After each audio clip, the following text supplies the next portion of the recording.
Hello everyone, welcome back to the channel, and today I'm going to show you once again how to do Perdition very easily and kind of in a chill way.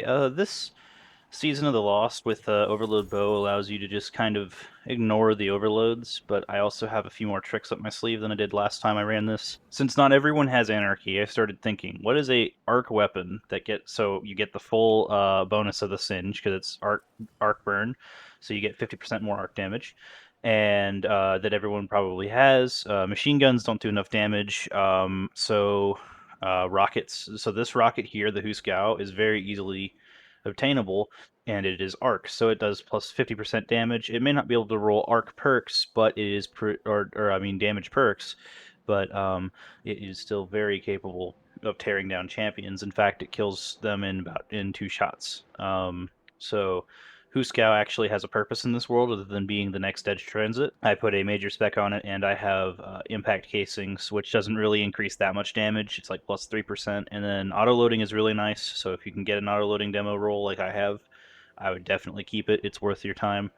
Also, if it ever comes in rotation, I'm pretty sure the Shining Sphere from Iron Banner, it looks very similar to this. The Shining Sphere is also arc, I think, so keep an eye out for those. Also, to work with the Singe, I'm using an arc auto rifle, the Sorrow's Verse. I showed this off in a previous video with 4 times the Charm and Frenzy. Essentially, if you're hitting a crit spot, you can just fire forever, it feels like, and Frenzy reloads really quickly, so great synergy, lots of bullets. And for the Overload champions, I'm using, once again, my Accrued Redemption.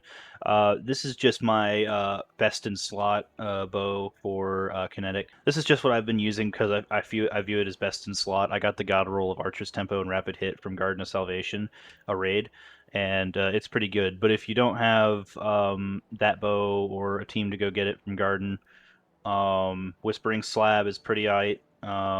It can roll with some interesting stuff like Swashbuckler.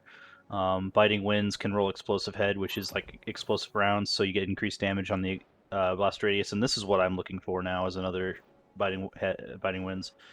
And if you don't have either, you could just switch it up a bit and use an arc bow. So you would get arc damage bonus on like Arsenic Bite or the Wolf Tone. It makes more sense to use the auto rifle because it is much more stringy. You can just kill huge numbers of goblins very easily. Per usual with my Perdition runs, I'm running Devour, but this time I'm changing up the grenade a little bit. I'm using scatter grenades to take advantage of Nothing Manacles. This is just extra, but it's just been very useful to have more than one grenade, because with Devour, for instance, you have Devour procced, you get kills with your grenade, or you get kills with Devour procced and you get your grenade back. So why not have more than one if I'm only going to be using that? Because I don't have need really. I used the Nova Bomb once, so that's really not necessary, and I'm not doing anything other than proccing Devour, and in reality just popping a few Void Shields. The last 2 things I'm doing for this run is I'm running Rocket Ammo Finder because I like rockets, and Husgao's a little ammo hungry if you use it for every champion. But also to combat that as well, I've got a damage bonus called Argent Ordnance. While charged with light, readying or firing a rocket grants increased damage and reload speed. It's like plus 30%, I'm going to guess, and which is enough to one-shot a champion, I'm pretty sure, with Husgao if you hit them directly. So pick up an Orbital Light, and you can just one-shot an Overload or a Barrier, I think. I haven't done it, but I think you can. And then also Protective Light. If you go red bar, you gain damage resist. It'll show up down here in the bottom left of your screen as resist times 4, or resist times however many stacks were consumed, and it just increases your damage resist from all sources. Very useful for high level stuff. Rocket Scavenger, because every time you pick up Binder Brick, you get 2 instead of 1 shots, and that's very nice because you really only need 1 shot per champion. Also, I'm running my traditional Immortality thing with I have 6 resilience on. I usually only use 5, and there's not really a difference anyway. And then I'm running a Sniper Resist and a Concussive Dampener. The Hydras hurt, the boss hurts, so Concussive Dampener does help with that a little bit. Sniper damage resist the hobgoblins. I mean, they don't get a singe or anything, so they don't hurt that much, but that'll help you out a little bit too. All right, well, I hope this is helpful, and good luck with your exotics. Well, that's the build, and let's get right into the gameplay. So as last run, first thing I always want to do is grab Devour off of that Harpy. He's always there. So there's some weird things about this guy's shield. He teleported already, that's annoying. There's some weird things about this guy's shield. Now, Huscow will not one-shot him, but hurt him a lot. It'll do, if you see, a lot of damage, and so you're going to need to finish him in the next room. And so you're able to kill that guy very easily. It's just that if you don't time the harpies right, you kill him too early. If you don't time the harpies right, they die. He teleports early, and then you can't deal with him until the next room. Which the next room is very irritating to kill a Hydra in. But yeah, all these guys, the Sora's Verse makes really short work of them with Frenzy. So if you get lucky enough to pick something up like this from Crucible, they drop randomly from PvP. Keep it for sure. This is what I'm going to be using for a while. Teleported. Oh, I missed my grenade. But yeah, so as you saw right there, Huscow does just enough damage to put him in finisher range.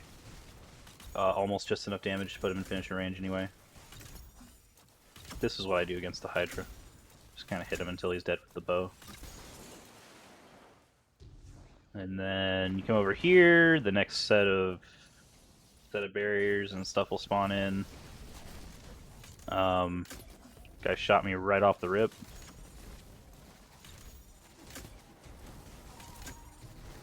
I always just kind of kite this guy backwards to where I can beat him up alone. It's very annoying to have boomers pushing you.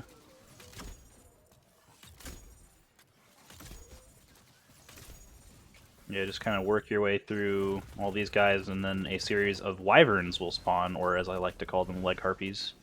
Right now, so you've got barrier 1, barrier 2, or actually I killed them in that reverse order, 1, 2, and then, but I deal with the leg harpies first. This first guy makes me mad, so I usually hit him with a rocket, but I don't know if I'll do it this time. It's a waste, he's too close. But yeah, you do about half damage, you can finish him, so I don't waste like time on like harpies. They're just kind of irritating. Like if you don't get the opportunity to deal with them at close range, or like they never pushed for some reason. Like this time I'm pretty happy that this guy's pushing me like I want him to, but if they don't push you, they can be very irritating. Because they not only can they like, you know, just kind of irritate you from a distance, but they can wallbang you too.